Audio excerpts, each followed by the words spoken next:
pushed it maybe in the 16, 17 over, but we didn't. So it was always going to be a cagey affair when we continued to lose wickets. We did have good partnerships in between, and I thought we played better than we did at Old Trafford. Certainly the plans that we had, we committed to them a lot more. So there was a lot more clarity in the shots that we played, I thought.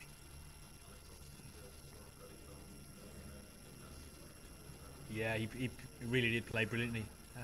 He's played a lot of T20 international cricket, and he's obviously played a lot around the world, and he certainly used that tonight.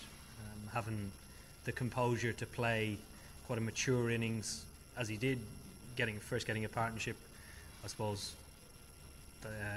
at the start with me, and then when Johnny came in, released a lot of pressure from him, and then towards the end, he's not known as a big hitter, but anybody who watched the game at Trent Bridge will realise that he hits a ball quite a long way, and even Yorkers at that. So we've quite a lot of confidence in him, but it is very nice to get over the line.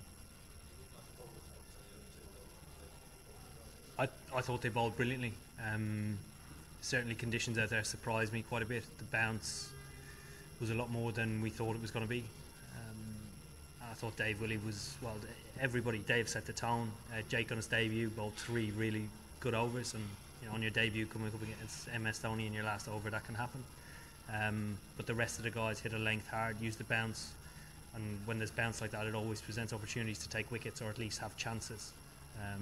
And they did that well, and obviously Adil bowled well as well. Thank you.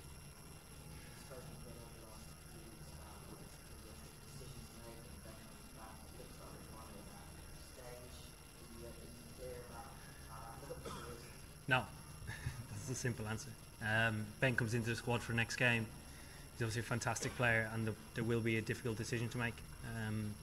We've made calls like this in the past, but we'll make it for hopefully the betterment of the team, and put out our strongest 11. Yeah, Alex always makes it difficult, particularly in T20 cricket. He's played a lot for us. He's one of our highest run scorers. He's a very experienced campaigner. And again, in innings like that tonight, makes him a pretty strong case for the next game. Gentleman at the back. Captain, playing Kuldeep will make a difference in both the sides, because we saw you, Butler, and other batsmen having to go under the bowling machine. That worked in your favour, totally good. So playing Kuldeep well, did that make a difference in both the sides today? Yeah, I think it did. I think conditions were different. He's a very good bowler and is probably going to bowl well majority of the time, but I thought conditions at Old Trafford probably suited him a little bit more than today. I thought, with the pace and bounce of the wicket, that the seamers might have dominated a bit more, but I thought our plans were a lot clearer. Yeah, we played them well. Sir? All around shots that are in the top order last week, was it just because you top shot boundaries here, or is that some sort of a plan that you devised for these and see a lot more?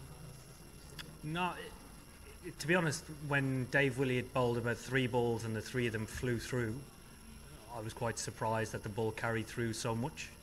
And when it did, with the big square boundaries here, it is naturally a plan that we do bowl into the wicket, but that's because the wicket can be too paced, not that it flies through. And inevitably it ended up staying the same. So that's the reason behind it. It was more conditions. Take a couple more, gentlemen here, and then Bishop at the back. I didn't get an invite. But you played Kuldeep well, Chennai very well, but what you could see still struggling again against the Rohit. So you think that's going to be a very crucial thing for last match? Good question. I'm not able to predict what's going to happen in Bristol, so it depends what type of wicket we play on, depends conditions. So who knows? I don't know the answer to that. Now the Wagner players dealt with us with the switching role. You've got Butler and something you're doing, and Taylor doing what Butler normally does. Maybe some players found that difficult, or something you think that's I think going on the understanding that we're 2 years out for a World Cup and we haven't quite devised our best top 6 yet, what the particular order is. We've been very flexible, or as flexible as we can, bar the opening partnership in the last 3 games.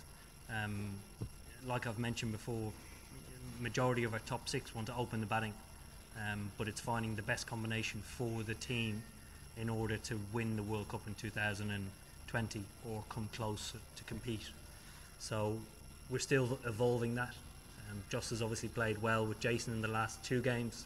It's not going to happen all the time, so we're going to have to devise a plan what's our best option in the middle order as well, and I don't think we've found it yet. Okay, thank you. Thank you.